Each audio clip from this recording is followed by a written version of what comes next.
We all know guinea pigs are messy, and that messiness has an inevitable habit of spreading all over the house. So today I'm sharing with you the best methods and ideas to keep not only your guinea pig's cage cleaner for longer, but keep their supplies organised and maybe even leave the rest of the house tidier too. And before we get started, I just want to warn you that my setup is by no means perfect.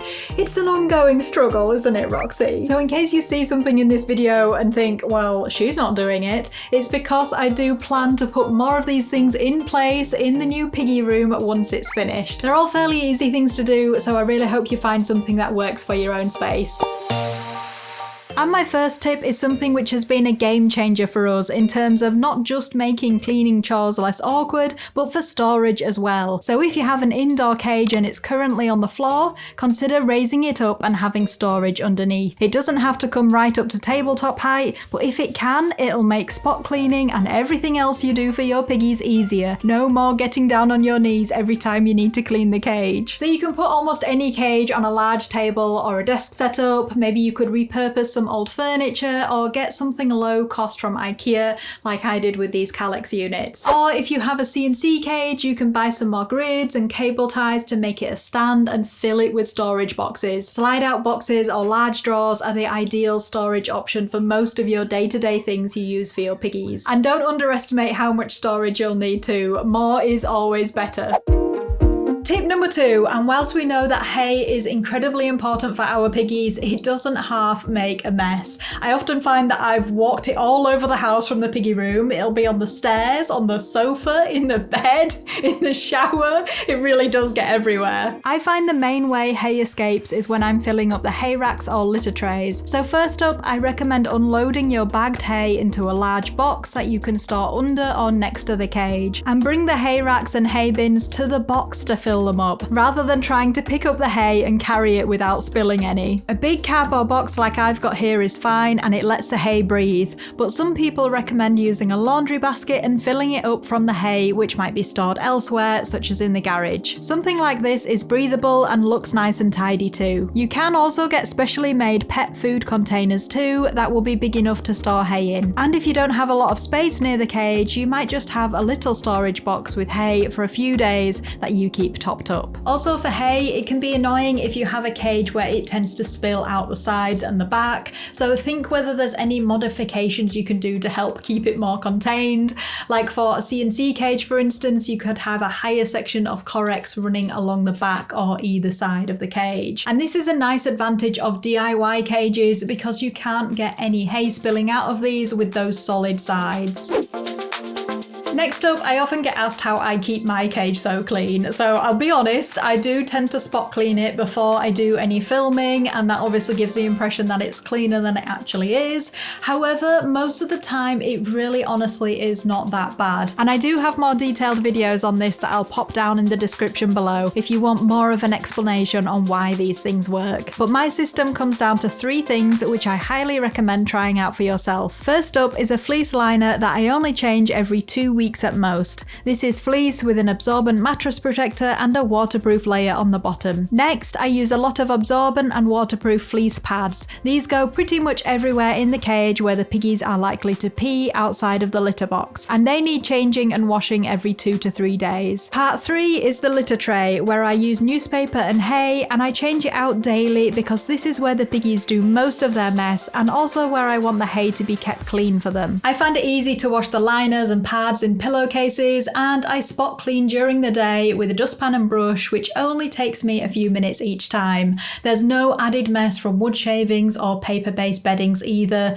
Hay, newspaper and poops are the only sources of mess that come out of this cage.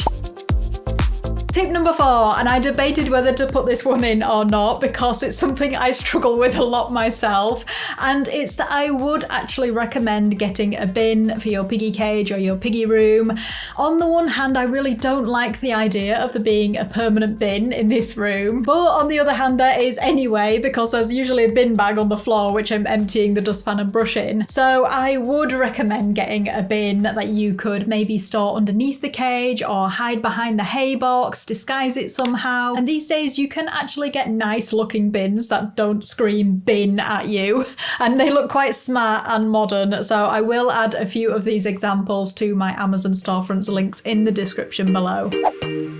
Next up is to prioritize storage so that your everyday items are the most accessible ones to get out. So I use this cubby hole right here with my newspaper, cleaning spray, kitchen roll, pellets, and other things which I'm using every single day. And then at the back here is where I know there's a box with all of my grooming and medical supplies. So I know to look in here if I need something related to that, like critical care or supplements or guinea pig shampoo. You can do the same for your cage accessories and pads, keeping your most popular items together so you don't end up looking through everything just for the one item. Next up is one for hoarders like me, and it's when buying new stuff for your piggies, think to yourself, do they really need this? So if it's an accessory for the cage, is it a replacement for something you had to get rid of or that you've donated or given away? And if it's not, think about where you're going to store it and whether there's actually room for it. What I used to do all the time was I'd buy new stuff and then have to put something perfectly new, perfectly usable in the back of a cupboard where I would just forget about it for ages. And also try and go for stuff that's easier to store. So for example, I love using wooden houses in my cage, and these days I don't buy them unless they are collapsible and kind of go down into a flat pack thing that is easy to store, because it is difficult unless you're using them in the cage all the time to store big, large, bulky wooden items. So I thought we would come in the piggy room for this next tip, and it is another experimental one, but one that I'm actually really excited about. And I'm going to start unboxing this because I want to see what it looks like. So as we mentioned, one of the hardest messes to control is hay on the floor, which leads to hay all over the house, which leads to vacuuming, and a lot of vacuuming. Sometimes I'll hoover and then the hay will be back the next day and I'll be like, what's the point? And that is why I'm super excited to try this, which is a robot hoover. I've never owned one of these before, by the way, so I'm probably going to be ridiculously excited. Nice! Ooh. Oh, these are the little dusty things. So this is the Ultenic D10 vacuum. It's actually a new model from this brand, which has an impressive amount of suction at 4,000 pascals, which is above your average robot vacuum. And it uses LiDAR navigation, which is more accurate than gyroscope at measuring distances and mapping, so it cleans more effectively. The vacuum can be set up and programmed with its own app, and it is compatible with Alexa and Siri. And as well as hoovering, it also mops hard floors, so I'm definitely gonna give it a try downstairs as well as up here. So after setting it up, I tried the vacuum out in the current piggy room, and I was initially a bit skeptical, but once it had been over the area a few times, most of the hay was picked up. I think these would definitely work best for hard floors, but it's still going to save me hoovering up every day. Ultenic do have a sale on their Amazon at the moment, and on top of that, they've also been super kind and provided me with a discount code for another £18 off. So you can get this vacuum for only £160, which if you ask me is a complete bargain. I love that. I'm gonna set him going again as soon as this video's over. I just love the idea of him coming and cleaning and then me walking in and being like, oh, there's no hay. So I hope you found this video useful, guys, with plenty of ideas for keeping your piggy space clean and organised. And if you're inspired by the cages and want to look at getting one that you can have raised up, I will pop my 8 best guinea pig cages for 2024 video up here so you can watch it next. There's some really in-depth reviews on there, and there's plenty of examples that you can have raised up at tabletop height. But that's all for this video today, guys. I hope you enjoyed it, and as always, thank you so much for watching. We'll see you in the next one. Bye bye!